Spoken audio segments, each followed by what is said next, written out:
Hey everybody, thanks for tuning in. Behind me, 2009 Subaru Legacy. We're gonna be replacing the front caliper. Let's get started. First thing we wanna do is jack the vehicle up, put it on jack stands. We'll pull our tire off. With our wheel turn, we get better access to our caliper. We have two 14mm bolts. I'll get a little screwdriver, pop this off.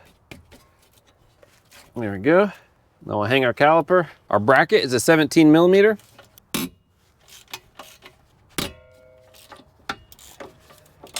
Set this aside. So next we want to install our new hardware. It's up to you, but if you'd like, you could put a little bit of caliper grease under the hardware, just in these little slots, just as a little corrosion inhibitor. Do that to the other side. Doesn't take a lot, just a little.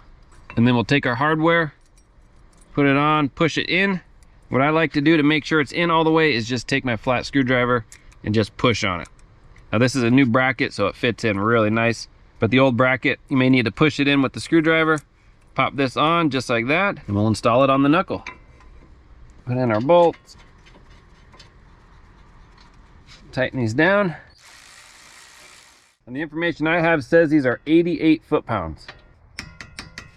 The top one is a little tricky. I use a 3/8 extension with an adapter for my 1/2 inch. That'll get me around that lower strut bolt.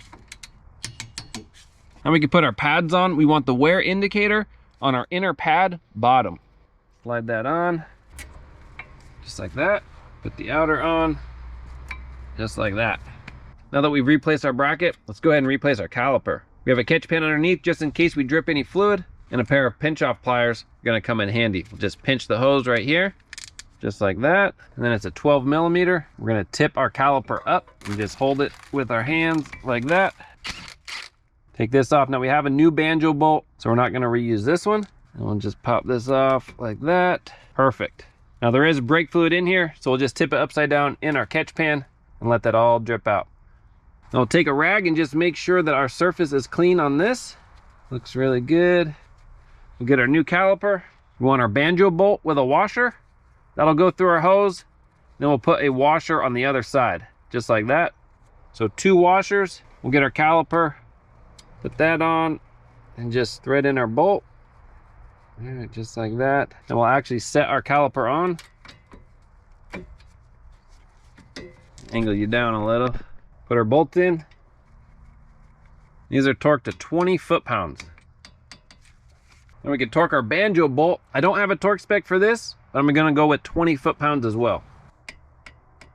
Before we take this off, we'll crack our bleeder and we'll get ready to bleed it. Crack this loose. There we go. Now it's good to have a partner for bleeding, but because I work alone, I just have a hose in a bottle with a little bit of brake fluid already on the bottom. So we'll set this on the ground, put this on our bleeder. Make sure your master cylinder is full. I'll take off our hose clamp, go inside and push on the brakes. I'll aim the camera towards the bottle so you can see all the bubbles coming out. That's our air in the system. Once all the bubbles are done coming out, we know we're bled properly. Oh, that sucks, my battery died. We did get all the air out. It took about 30 pumps. And I'd pump the brakes 10 times, go back, double check the master cylinder, top it off, and then 10 times, top off the master cylinder 10 times. We have no more air coming out. So we are bled, nice. I'll tighten this up. There you go. Take our hose off. Spray this down with brake clean. Wipe it off. Now we'll go inside, pump on the brakes again really hard. You can even start the car this time. Then we want to come back out and just make sure we're not leaking around the hose or our bleeder. And that's it. We got everything torqued down. We'll throw our tire back on, fill up our master cylinder, take it for a good test drive. All right, there you go. That's how you can replace the caliper and bracket on a Subaru Legacy. All in all, not too bad. Now, if you do have a partner, that is the best way to bleed the brakes. You have someone inside, pump the brakes 5 or so times until it gets nice and solid. And then you have a person on the outside, crack it loose, and that'll force all that fluid out with the air. The pedal will drop to the floor on the inside, tighten it up on the outside, do it again, and then you just go back and forth, and that bleeds the brakes. Now, I do work alone. This method has been awesome for me. I haven't had any issues with air left in the system. So I'll leave that up to you.